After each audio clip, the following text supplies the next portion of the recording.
على مدار القرن اللي فات كانت معظم الدول بتجرم شرب وتجارة الحشيش بشكل صارم جدا، وبيفرضوا عقوبات كبيرة جدا على أي حد بيتاجر فيه أو بيستهلك، ومبررهم كان تأثيراته السلبية الكبيرة جدا على صحة الإنسان. المشكلة إن التجريم ده خلى من الصعب جدا على العلماء دراسة الحشيش وخصوصا تأثيراته على المدى الطويل. الدراسات اللي عملوها عليه كانت على عينات صغيرة جدا، فما كانتش كافية لينا عشان نفهمه بشكل أكتر. لكن الغريب إن دلوقتي دول كتير جدا بدأت تقنن شربه وتمنع تجريمه زي زمان، ومثال على ده ألمانيا. الدول اللي قننت تداول الحشيش شافوا إنه مقارنة بالمخدرات القانونية زي الكحول اللي بيسبب وفاة واحد من كل 20 شخص خلال السنة، فالحشيش يعتبر حاجة خفيفة ومش مؤذية، وده خلى العلماء يدرسوه أكتر وبشكل أعمق.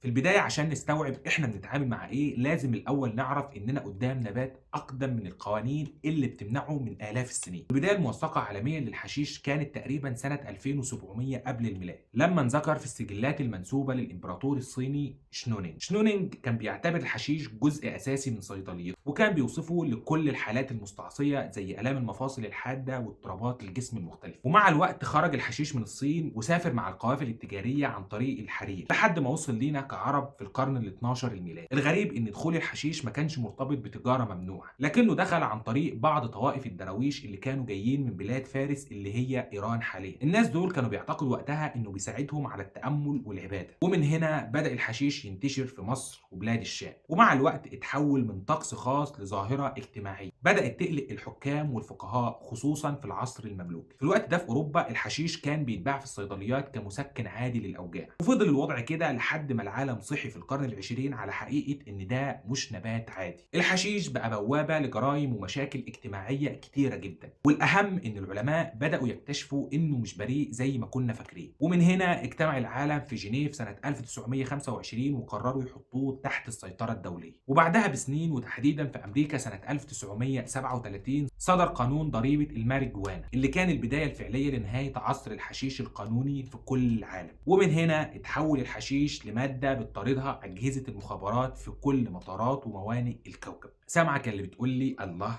طب ما دام هو خطر كده ليه في دول حاليا بدأت تسمح بيه؟ عشان اجاوبك على ده لازم نسيب التاريخ ونروح للمعمل مكان المفضل ونشوف الحشيش ده بيعمل ايه جوه دماغك. الحشيش يا صديقي مش مجرد ورقة شجر، لكنه تركيبة كيميائية معقدة جدا، والسر كله موجود في مادتين هما اللي بيحددوا السيناريو اللي بيمر بيه الإنسان لما يشربه. المادة الأولى وهي المحرك الأساسي لكل التغيرات النفسية اللي بتحصل له هي مادة التترا هيدرو كانابينول أو اختصارا التي اتش سي. المادة دي هي المسؤولة عن شعور النشوة واضطراب التفكير اللي بيحصل للإنسان بعد شرب الحشيش، وهي كمان اللي بتلعب في إدراكك للزمن وتخليه يمر بشكل مختلف لما تستهلكه. أما المادة الثانية فهي مادة الكانا أبيديول أو السي بي دي. المادة دي عكس التي اتش سي تماما، لأنها ما بتسببش أي حالة من غياب الوعي. بالعكس العلماء اكتشفوا إن ليها خصائص طبية مذهلة في تهدئة الجهاز العصبي، لدرجة إنها تستخدم أحيانا عشان تخفف من حدة الآثار الجانبية السلبية اللي بتعملها المادة الأولى زي القلق والهلوسة. قول لي الله، طب لما المادة دي ملهاش أي تأثير مضر على الإنسان ذكرتها ليه؟ الحقيقة يا صديقي إن المادة دي هي صمام الأمان اللي بتحمي مخك من إنه يحصل له خلل بزيادة من المادة الأولى. الحشيش ده مخدر عجيب جدا، وهتستغرب لما تعرف إن مادة التي اتش سي ما بتخترعش تأثير جديد من عندها، هي ببساطة بتنصب على دماغك. المادة دي عندها قدرة غريبة إنها تقلد لغة الإشارات الكيميائية اللي خلايا مخك بتبعتها لبعضها، فهي بتعرف كلمة السر اللي بتفتح أبواب مراكز الإدراك عندك. والسؤال هنا هو إزاي مادة جوه نبات عارفة كلمة السر بتاعت جسمك؟ عشان تفهم عبقرية المادة دي لازم تعرف إن جسمك أصلا بيمتلك نظام بيولوجي متكامل، نظام شغال بمواد شبه الحشيش بالظبط. النظام ده اسمه الاندروكانابينويد. النظام ده بيعتبر المايسترو المسؤول عن توازن وظائفك الحيوية، من أول جودة نومك ومزاجك لحد شهيتك وذاكرتك. والاغرب ان اجسادنا بتنتج طبيعيا جزيئات شبيهه جدا بالتي اتش سي، اشهرها جزيء اسمه الاناناميد، وده بيفرز بجرعات دقيقه جدا عشان يحافظ على استقرارك النفسي والجسد. الازمه الحقيقيه بتبدا لما ماده التي اتش سي تدخل الجسم من مصدر خارجي وهو الحشيش. هنا الدماغ ما بيتعاملش مع جرعه طبيعيه زي اللي متعود عليها،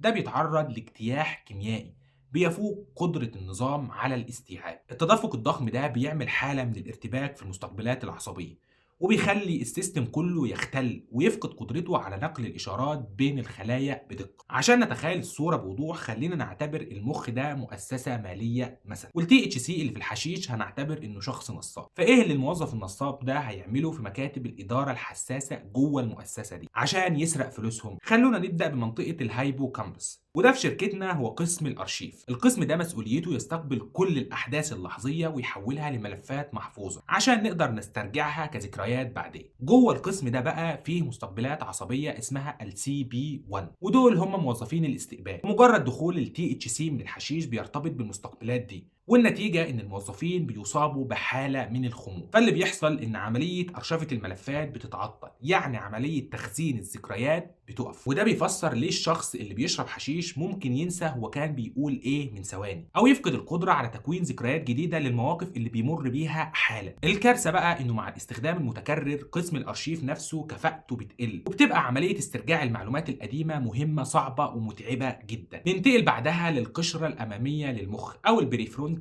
كورتكس، ودي في شركتنا هي مكتب المدير العام. ده المكان المسؤول عن اتخاذ القرارات، التخطيط للمستقبل، وتقييم المخاطر. لما التي اتش سي بيعدي من بتوع الامن ويشل حركتهم بيقتحم مكتب المدير، وكانه بيفرض عليه حاله من التشتت الذهني. هنا المدير ما بيبقاش قادر يقيم الامور بوضوح، القرارات بتبقى ابطا وتقدير العواقب بيقل، والميل للتصرفات الاندفاعيه بيزيد بشكل كبير جدا. وده بيخلي الشخص يتصرف بشكل غير منطقي او ياخد قرارات متهوره ممكن يندم عليها بعدين. اما المحطه الثالثه للموظف النصاب بتاعنا ده فهي اللوزه الدماغيه، ودي في المؤسسه بتاعتنا هي قسم الامن والطوارئ. القسم ده وظيفته الاساسيه هي اطلاق الانذار وقت الخطر والتحكم في مشاعر الخوف والقلق. المفارقه هنا ان التي اتش سي في الحشيش في الجرعات القليله ممكن يخلي قسم الامن يسترخي زياده عن اللزوم، يديك احساس وهمي بالامان، لكن بمجرد ما الجرعه تزيد السيستم بيختل تماما. اجهزه الانذار بتبدا تضرب عمال على بطال من غير اي خطر حقيقي، وهنا بيدخل الشخص في نوبات هلع، خوف مفاجئ، وحالة من البارانويا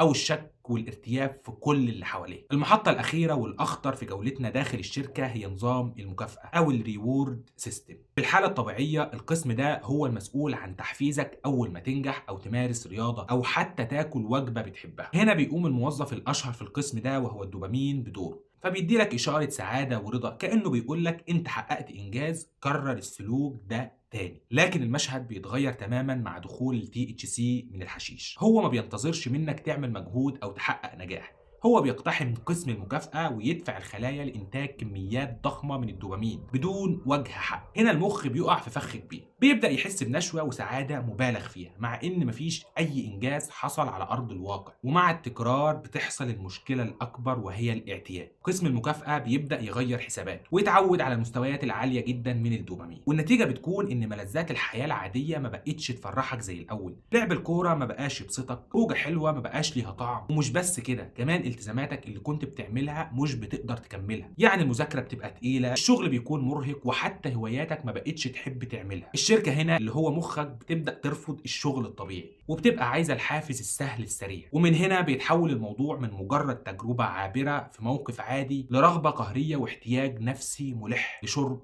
الحشيش. وبرغم ان الحشيش ما بينتجش الدوبامين بشكل مباشر وعنيف زي الهيروين او الكوكايين مثلا، الا انه بيمارس تحفيز غير مباشر لكنه فعال جدا ومضلل جدا جدا للدماغ. هتقول لي طيب يا عم شرف وايه المشكله؟ ممكن واحد يا اخي غني ومش عاوز يشتغل ولا يذاكر، والحاجات دي كلها طبيعيه وجميله، ما تخلي الناس تتبسط يا عم. للاسف يا صديقي الكلام ده غلط جدا، وده لان علماء كتير درسوا تاثير الحشيش على الصحه النفسيه للانسان، وقالوا ان الانسان فعلا بعد شرب الحشيش بيحس انه مسترخي، بيضحك، وبتكون الدنيا جميله في عينه، بس في نفس الوقت بيكون عنده بطء في ادراك الوقت، ده غير ضعف الذاكره اللحظي، وممكن يعمل حاجات بدون ما ينتبه ليها، وده في حاله ان الجرعات كانت قليله. اما في حاله الجرعات العاليه او عند بعض الناس لو ليهم تاريخ مرض نفسي، هتلاقي الشخص بدا يصاب بقلق مع وجود هلوسه ونوبات هلع وخوف، واحيانا بتستمر الاعراض بعد ما تاثير الحشيش بيروح. كل دي تاثيرات وقتيه. اما عن التاثيرات طويله المدى فقبل ما نناقشها لازم ننتبه لحقيقه بيولوجيه في غايه الاهميه، أهمية، وهي إن دماغ الإنسان بتستمر في عملية النمو والتطور لحد سن ال25 سنة. فتخيل لما كيان يبقى في مرحلة البناء والتشكيل يتعرض لتدفق مستمر من مادة بتلعب في كيمياء الخلايا ومسارات الإشارات العصبية. النتيجة المتوقعة هي تراجع واضح في الأداء الذهني بشكل كبير، زي سرعة الانتباه، الذاكرة، والقدرة على اتخاذ قرارات منطقية. الدراسات كمان بتشير بوضوح إن الاستخدام المفرط في السن ده بيرتبط بضعف ما يسمى بالذاكرة التنفيذية، يعني الشخص بيفقد قدرته على ربط المعلومات وحل المشاكل المعقدة، ده غير التأثير على العمليات الحركية الدقيقة وسرعة المعالجة الذهنية. لكن هل الموضوع بيقف عند حدود التركيز والذاكرة؟ للأسف لا، في أدلة علمية قوية بتربط بين الاستهلاك المنتظم وبين اضطرابات نفسية شديدة. على سبيل المثال، الدراسات بتقول إن احتمالية الإصابة بالفصام بتبدو أعلى عند الأشخاص اللي بيستهلكوا الحشيش بتركيزات عالية، وحتى الأشخاص اللي بيلجأوا ليه للهروب من القلق أو الاكتئاب بيلاقوا نفسهم في مواجهة نوبات من البارانويا، ودي حالة من الشك المفرط وغير المنطقي، كأن الشخص حاسس طول الوقت بمؤامرة أو خطر بيطارده. نيجي للسؤال الأهم، هو الحشيش بيسبب إدمان؟ الحقيقة إنه أقل تسببا في الاعتماد الجسدي من الهيروين، لكنه برضه بيسبب إدمان. حوالي 10% من مستخدميه بيقعوا في فخ الاعتماد النفسي عليه، والنسبة دي بتزيد جدا لو بدأ الشخص يتعاطاه في سن صغير. ولو قدرت تبطل هتواجه أعراض انسحاب حقيقية، من أول اضطرابات النوم والعصبية المفرطة لحد نوبات القلق والرغبة القاتلة في الرجوع، والأعراض دي بتختلف من شخص للتاني. في بقى سؤال أنا مستغرب إنك ما سألتهوش من أول الحلقة، وهو ليه الحشيش منتشر